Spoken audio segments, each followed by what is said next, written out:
This week on the Roll for Crypt podcast, Wizards of the Coast is suing Cryptozoic Entertainment. We look at some new games as well as an addition to an old favorite, and we say goodbye to a legend in the sci-fi genre.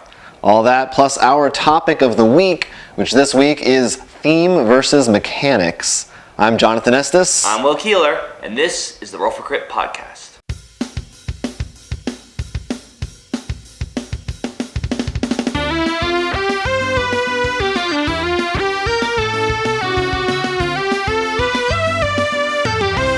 So we're starting off with a bit more of a somber story. H.R. Giger, which you may know from his work on Alien, died at the age of 74. To many of us, this is a huge loss, especially for me. I actually started watching Alien movies very early on, and they've been a big thing to me. Far younger than you probably should have been. Yes, no question. And I'm going to ruin my children the same way. Which you can explain a lot about ourselves today. I did not. I didn't really get into them until high school. But yeah, I mean, although he doesn't really have a relation to board games, this is a board game podcast.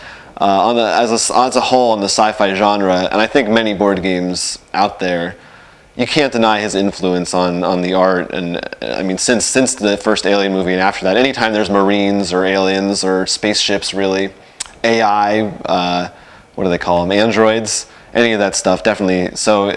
Well, you can even see, like, in some games that even aren't related to Alien, the actual copyright, you can see the influence of, like, the long head or the different kinds of alien. Just that like, dark, the complex architecture kind of look that he had going on. There were some Alien board games, licensed ones, but I think most of them were not that good.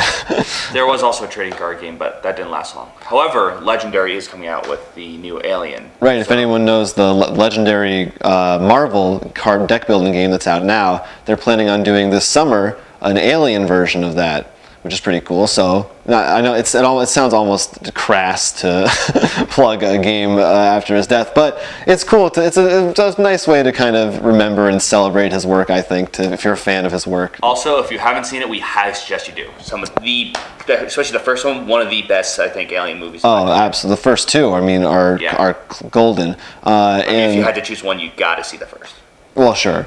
But and also just all his art in general, I mean, that's what he's most well known for, but he has some crazy paintings you can find. I know one of our friends has an art book with all these, just flipping through it's trippy, crazy, surreal stuff. Anyway, that's our sad down note. Well, now we get more to an angry note, I guess. Wizards of the Coast, which you may know for many games, but in particular, Magic the Gathering, which is what comes up in this, is suing Cryptozoic Entertainment for their game Hex Shards of Fate, which was kickstarted about a year ago, give or take. They're in particular being sued for copyright infringement, saying it's too similar to their game of Magic. Yeah, and neither of us have played Hex. Yeah, so I mean, I played Magic, but I haven't played Hex. So you're definitely a Magic guy. I can't tell you how similar things are. I mean, I know often in games you'll notice if something moves sideways. In Magic, it's called tapping. But everything else uses a different phrase, which I assume is because Wizards of the Coast has that term copyrighted. Right. Like, other things they seem to share, but that word seems to be very protected. The tap thing. Yeah. But I looked over just the rules, actually, for the game, and they even say on their website, this will probably, a lot of this be familiar to you if you've played trading card games. They up front say we weren't trying to break the mold or anything like that. And I think this is a pretty big deal because depending on the outcome of this, whether they're successful in suing them, it kind of sets this precedent for where do you draw the line between similar mechanics and outright copyright infringement? It does. The one thing that I'm not nearly as angry about is Wizards probably could have sued a lot of other people, and they haven't, or at least not that I know of. Mm-hmm. And then, like, compared to some other places, like, I don't know, some other there's a lot more suing. So it's not, I feel like with board games. Well, they're usually, like, for a board game, usually the industry is pretty friendly and tightly knit. So this is kind of like, to have a scandal like this is kind of weird. It's unusual. Or maybe we just hadn't. Maybe we just weren't privy to that kind of thing happen. But it makes you wonder why this game, out of all those, because like you said. So many games when I've been like, This is magic. Like I said, that is tapping. It's just a different. And even like I said, where do you draw the line? Because in a sense, drawing cards or whatever. At this point, that's clearly beyond. But something even like hexes in Catan or something. Can they say no other game can use hexes?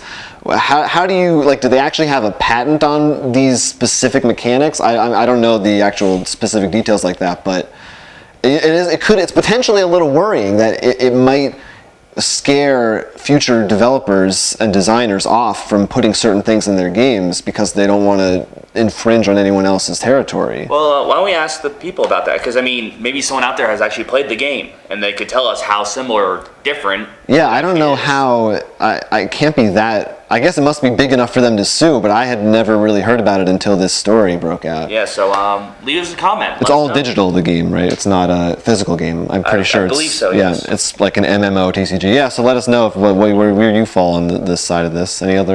Anything else? No, I think that's good for now, until we actually play it. Right. So earlier, when we were talking about H.R. Giger, you mentioned the Legendary Aliens game. We talked about that. Well, they're also coming out earlier this summer, I think June, next month even, the Legendary Villains set. So the Marvel Legendary base game and the expansions that have come out thus far have all been centered around Marvel heroes. So this new set is a standalone pack that you can play without the original games and is focused on Marvel villains, so you're going to actually be playing as Loki and Magneto. So, in essence, it's pretty much a mirrored version of the Legendary game. Exactly. Where the heroes are your villains.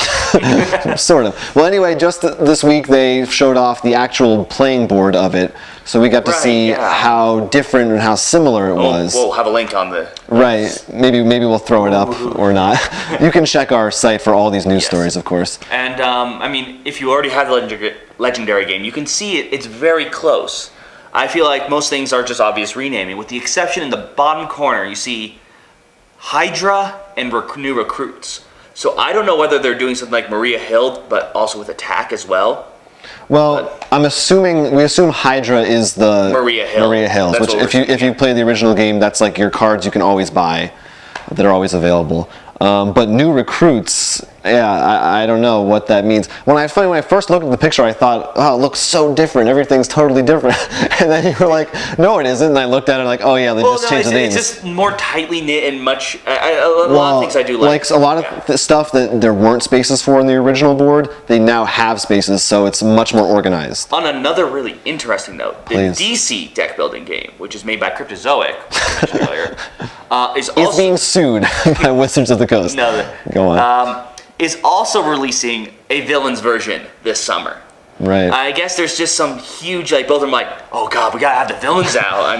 Yeah, well, theirs is a little different, right? It's a different game, so it's not like. But theirs isn't it specifically the Joker, or you're talking about a different thing? No, there's two things. Oh, okay. There's one they're doing a special 2-player game that's the Joker versus Batman. We'll talk later on about that. But there's one that's literally the exact same thing. They just mirrored where you get to be a villain instead of a hero. I guess that's the thing. People want to be villains. Well, I feel a lot more. Now, a lot of more villains are much more relatable, and that's a good thing. And also the movies, because everyone loves Loki, right? And obviously the Joker's always been a fan favorite. Absolutely, he's probably one of the most in-depth, I think, villains. It's true of most superhero movies, I think, more than the comics, that the villains a lot of times are more developed than the hero. Yeah. But anyway, the Legendary, we're excited for it. We love that game, so we're looking forward to that. Next, there's some other weird thing you want to lead us into. Oh, yeah. You may know of the game Go, which is an old game made... Chinese. Yeah. Well, originally, yes. Originally, it's... Not the game, 2,500 years ago, it was invented in China. Well, apparently, they're still trying to get a computer to beat the humans. You may have heard of people like the chess game, checkers. We've made a computer beat even Jeopardy with what's the computer? Watson. Watson, thank you. But apparently, Go has not been defeated yet. Apparently, every March they actually get together and they have a tournament using just the computers. The winner of the tournament, the finalists, get to take on a Go sage, which is the equivalent of a chess grandmaster. And apparently, they have yet to defeat him. The sage is the computer. The sage is the human. The tournament is people playing against computers. No, the tournament is just the computer programs. Oh. And then the final ones take on. So it's almost like like battle bots. but, Sort of. But then all of a sudden a gladiator walks in. Yeah. So but it's interesting because you would think why of all the games, but apparently from this was a Wired article. Yeah. And I was reading it, and there's like 200, 300 more possible opening moves in Go than in chess, even. Which is pretty impressive. Yeah, like in my head, you think Go is a pretty simple game. But at the same time, because it's so simple, it allows for more. Like, if you think about chess, you have all the pawns and like right, you can only move can't, either those or the horse, unless there's some weird move I don't know. Right, and they're all like, this can only move this way and this way, whereas in Go, every piece is basically the same function. That's something to look forward to, and if you're into programming, that's something you should look into, because you could probably really famous if you can beat the Go. You could be the next guy who wasted a lot of time making a computer program for no reason. Wasted, I mean, like, you could probably get a lot of stuff, maybe like battle strategies into AI systems. I mean, that's true. There is a lot of advantages to this, so definitely something to look into if that's your thing.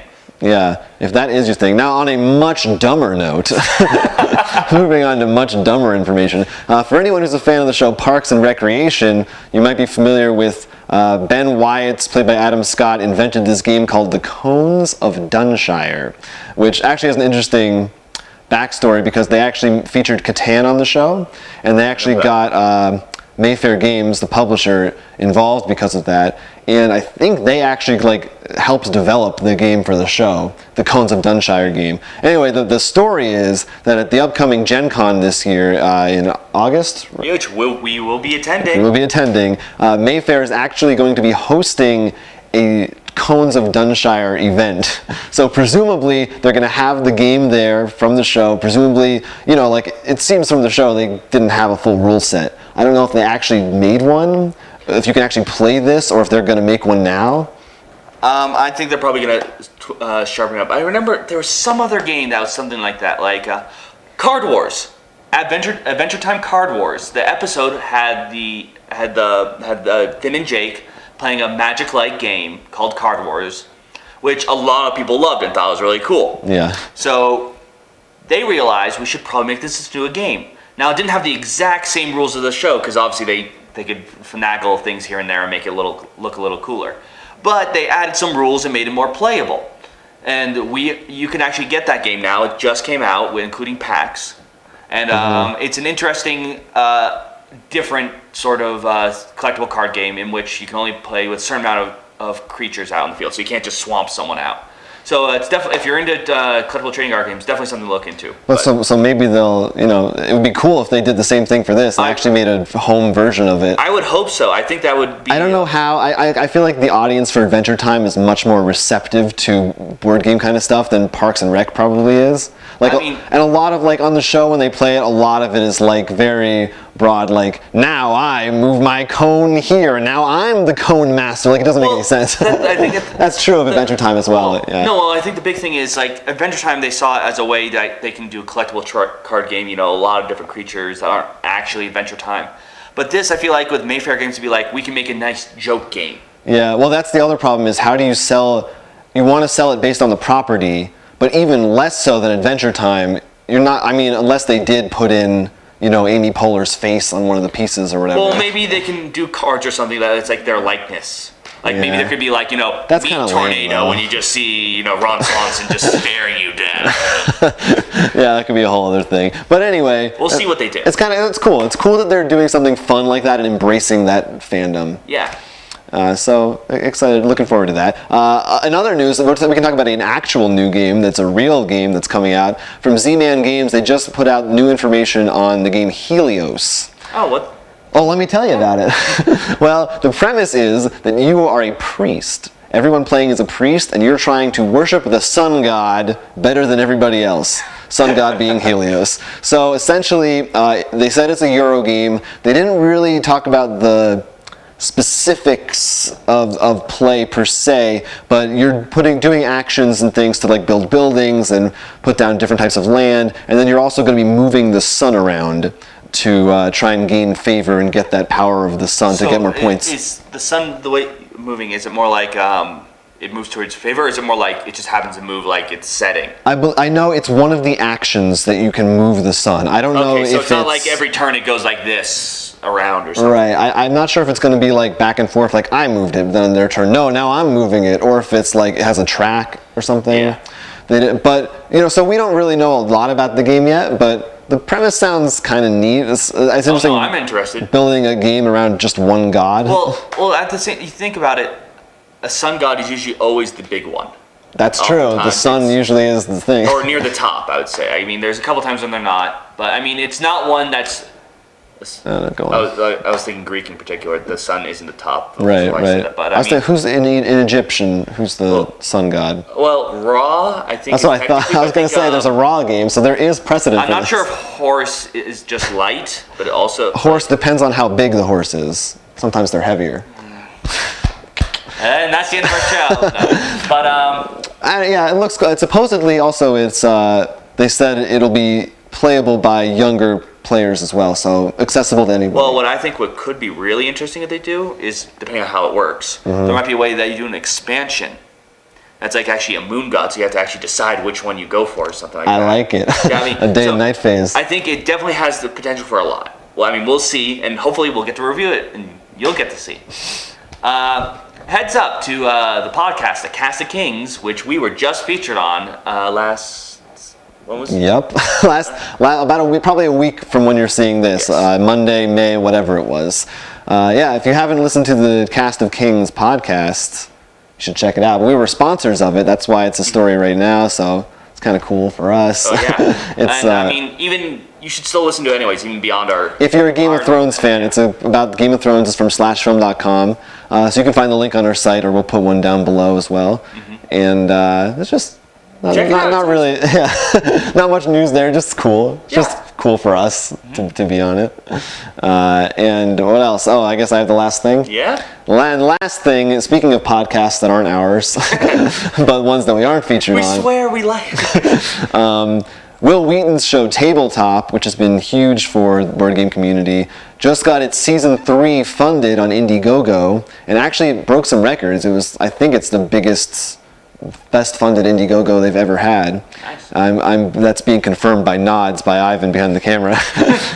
So that's kind of cool. And in addition to getting their season 3, they're also doing a spin-off show all about role-playing games exclusively. So, cool, good, happy for other people. Oh yeah, actually, I think it'd be a good point in the game Smash Up, which we actually do have behind us, right behind you, is coming out in the next few months, a big box, because you cannot fit all the expansions into that. Is this separate news? Well, it's sort of related to this. Okay. The big box comes with the group, the Nerds, and they actually have Will Wheaton as one of the cards you can use. So, sort of. It's kind of cool. Yeah. Keep on the lookout for that. So yeah, that stuff's all cool. I think that's it for our news. Yeah, I think let's get to the big. We're going to talk about our topic of the week. Well, maybe we'll throw in a little music and a title card. Maybe you saw it, maybe you didn't. Maybe you want to hear me sing it. I'm seeing Ivan saying no, so let's just go with it. We'll figure it out. Anyway, so this is our first topic of the week. So every week we're going to do a discussion on something related to board games. We may have alluded to this in our last episode. This week we're going to be talking about theme versus mechanics. So why don't you briefly sum up for anyone who doesn't know what that means. What is the difference between theme and mechanics in a game? Well, I guess a game can usually be split into two styles. There's thematic and mechanics. Mechanics refers to how the game plays. Like whether you are placing things down, rolling a die, or dice, depending on what the game is. Whether you have cards in hand, it's how you play the game. It's the actual physical movement you're doing. While theme relates more to what is the story of the game. Like, are you lost in a house? Are you... What game is that? Betrayal of the House on the Hill. Oh, okay. Well, it's a haunted house. Yes, but... I don't know where... There's so many hallways. Are you a knight? Are you a farmer? It's more of like how it looks. The atmosphere, the backdrop. Think of it like the mechanics...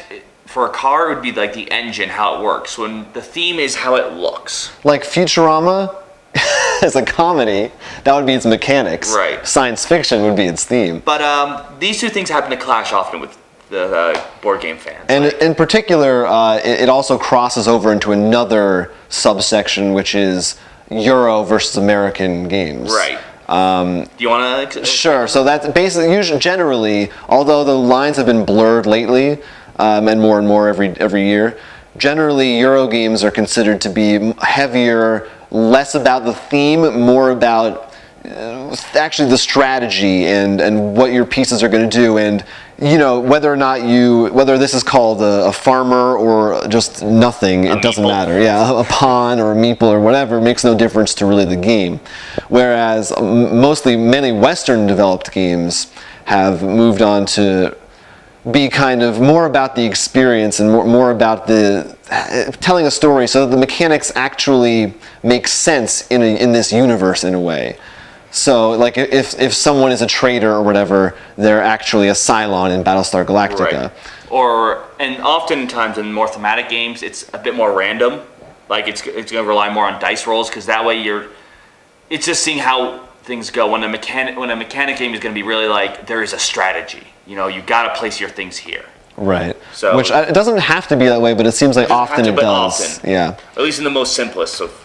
So what's for you? What is do you have a preference between the two, or do you like balanced of both? I mean, balance is always ideally, best, but right. I mean, I tend to be a sucker for thematic. I mean, it's like watching a movie. You're in this world, and if they do it right, it's so much fun. Like we mentioned earlier, Betrayal in the House on the Hill. Mm-hmm. It's just such a fun perfect game. Example of theme over mechanics. It's just fun to be just running around scared. And it's also nice because of the randomness. It's easier for someone who's maybe newer to the game to get into it. Right, sort of like, I always think of Mario Kart. Did I mention that last week too? I think I did on another show. As the game that you can make a comeback and make your own, even if you're not the mechanically heavy games are much more, often you need to play them like 5 times before you know what you're doing. It's a double-edged sword. Because the same thing happens is like one game we played, Descent. Mm-hmm. There's a lot of dice rolling. And there's this one time we just kept rolling the worst rolls. And it just is so annoying. Sure. And that's a little, we're getting into like randomness, which does come into play. But no, for me too, I definitely, if a game doesn't generally, I'm drawn into a game by the theme first and foremost. Mm-hmm. There are definitely opposite examples. Like I'm not. Oh no! Like sometimes even like you shouldn't judge it by the theme because, for example, one game, Suburbia, which just sounds boring because it's just about making a little suburb. Actually, that game sounded cool to me. Well, to me, it sounded boring. It's just like you're just building something. Yeah. But when you actually play the mechanics of like designing your city, if I place this here, I'm going to get more money or more people or lose, was just unbelievably fun. Mm-hmm. So I find that thematic games are usually funner if they're longer. But like mechanic ones, if they're that mid-range game, are really fun. Like, Suburban Content aren't going to be like you're playing for 3 hours straight, but like Arkham Horror, Battlestar, you're in there for the long haul. You want to feel like you're in it. Right, which for me, I think of Love Letter as an example of a game. It's a very short card game where the theme in that is almost non-existent. Right, I mean there is a theme, but it doesn't matter. But for me, I think the line is it has to be fun enough to the actual playing needs to be fun enough to overcome that. Whereas on the other side, even if the game isn't that great, if the theme is good enough, I'll still enjoy it. Well, I mean, even if you, like the same thing I was thinking of, like even if you have a great theme, if you literally cannot get through the game, it's right. Like if a theme cannot save the game, and at the same time, if you have so many crazy mechanics, it can help though. Right. But like, I mean, if you have too many crazy mechanics, like you just can't wrap your head around it, that hurts a lot too.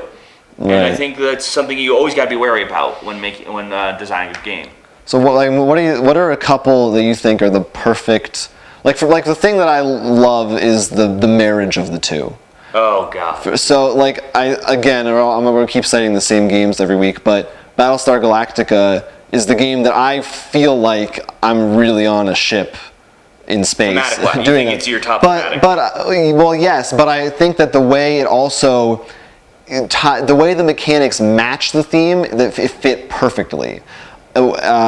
sometimes there's a clash where like I was saying, like look at a game like Agricola, which we enjoy playing, but if you didn't call it a farming game, if you get it's so easy points. to reskin. Right, you can reskin it to anything if you wanted to. That's why there's Catan. There's just Star Trek Catan. Right. There's just a Mass Effect. But other games that you think do the perfect marriage balance of the two? I think actually we mentioned it earlier. Legendary.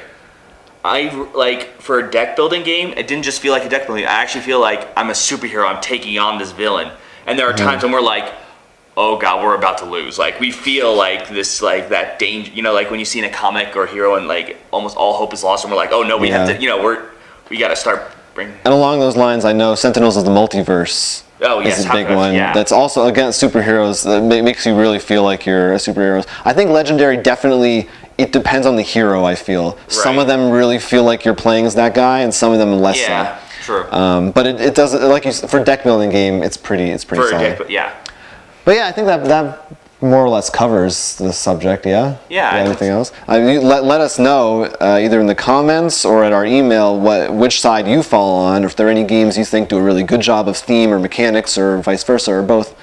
You can send us an email. Our email address is rollforcrit@gmail.com. How else can they catch us on the web? Well, they can also follow us on Twitter. Oh. On our, at rollforcrit. That's true. And also our personal Twitters. Yeah. Mine's at Quentz. I'm at Doru Kiryu. You'll see these at the bottom. And at Ivan R. Hahn is behind the camera. Thanks, buddy. And don't forget, of course, to check out, our website. You can find all the news discussions that we talked about this week, plus lots of games and more podcasts, rollforcrit.com. And that's going to do it for us. Yeah, I'm Will Keeler. I'm Jonathan Estes. Thanks so much for watching.